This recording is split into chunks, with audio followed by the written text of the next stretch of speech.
Monsieur le président, mesdames et messieurs les rapporteurs, mesdames et messieurs les ministres, chers collègues, nous avons donc à nous prononcer aujourd'hui sur le projet de loi de finances de la sécurité sociale pour 2022. Il y a de bonnes mesures, celles que nous avons votées, mais il y a tout ce qui manque à votre projet. Et comme souvent, vous semblez parfois faire, mais le plus souvent, vous faites semblant. Et il y a un certain nombre de rideaux de fumée qu'il nous faut dissiper. Le premier écran de fumée est financier, et c'est pourtant le cœur du projet de loi de finances de la sécurité sociale. Votre absence de stratégie financière dans ce PLFSS, en termes de finances sociales, est en écart profond avec les propos de vos ministres, notamment celle du ministre des Comptes publics qui est ici et qui indiquait il y a quelques semaines qu'un redressement des comptes via une réforme, entre autres choses, de la réforme de retraite serait nécessaire. Mais rien n'apparaît dans votre PLFSS, dans celui que nous avons eu à examiner, et vous masquez d'évidence un certain nombre de mesures futures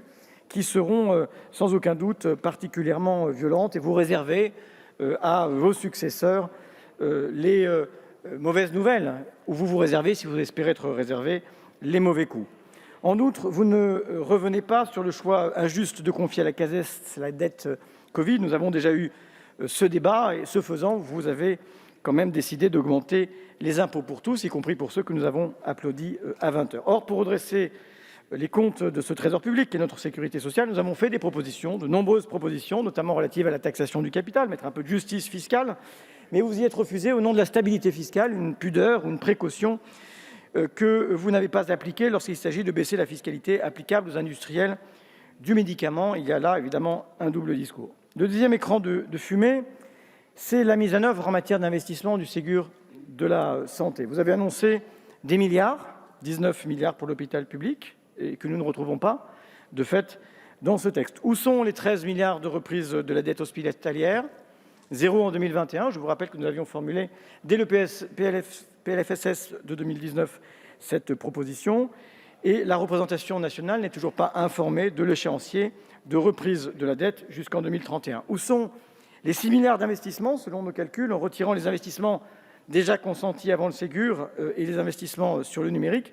Vos efforts réels en la matière pour 2022 à destination des personnels et des patients sera seulement de 870 millions d'euros. Enfin, vous élargissez les mesures salariales du Ségur, ce que nous saluons, c'était nécessaire, mais sans rétroactivité et surtout sans stratégie globale pour l'attractivité des métiers de la santé et du médico-social, ce qui amène au moment où de nombreuses voix inquiètes s'expriment, se pose la question de savoir comment vous comptez réarmer l'hôpital public en personnel soignant. Plus largement, votre politique en matière de santé, globalement, constitue un troisième écran de fumée, alors que nous avons un système de santé qui est au bord de la rupture, que les inégalités d'accès aux soins explosent et que l'espérance de vie en bonne santé entre les hyper-urbains et les hyper-ruraux se creuse, que les différences d'espérance de vie entre un cadre et un ouvrier continuent d'être béants.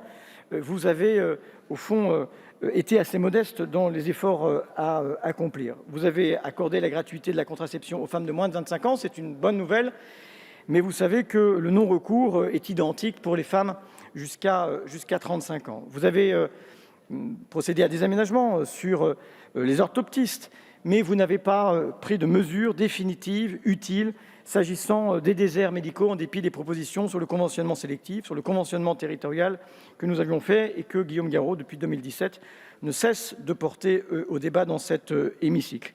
Si l'on regarde le consommé 2021 par rapport au PLFSS 2022, vous réussissez même à baisser l'Ondam, en incluant les dépenses de crise et les dépenses de Ségur, de 0,3%.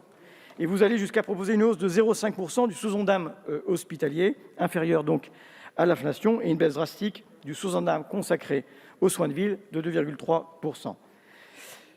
Nous avons également à déplorer le fait que vous ayez saupoudré votre texte d'une ou deux mesures sociales pour masquer votre inaction s'agissant de la hausse des inégalités. Vous proposez ainsi d'automatiser l'attribution d'un complémentaire santé aux allocataires du RSA, mais vous refusez de lutter contre le recours au RSA qui touche un allocataire potentiel sur deux, et vous refusez surtout, en plein cœur de cette crise, le bénéfice aux jeunes de moins de 25 ans. De la même manière, vous généralisez l'intermédiation des pensions alimentaires, c'est une bonne chose, mais vous ignorez les effets de bord et les situations dans lesquelles le paiement de ces prestations, de ces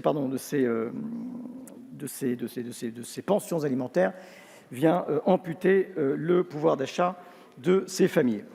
En conclusion, vous l'aurez compris, en dépit d'un certain nombre de mesures que nous avons soutenues dans le débat parlementaire et que nous avons saluées, nous ne pouvons pas soutenir votre projet de loi de financement de la sécurité sociale.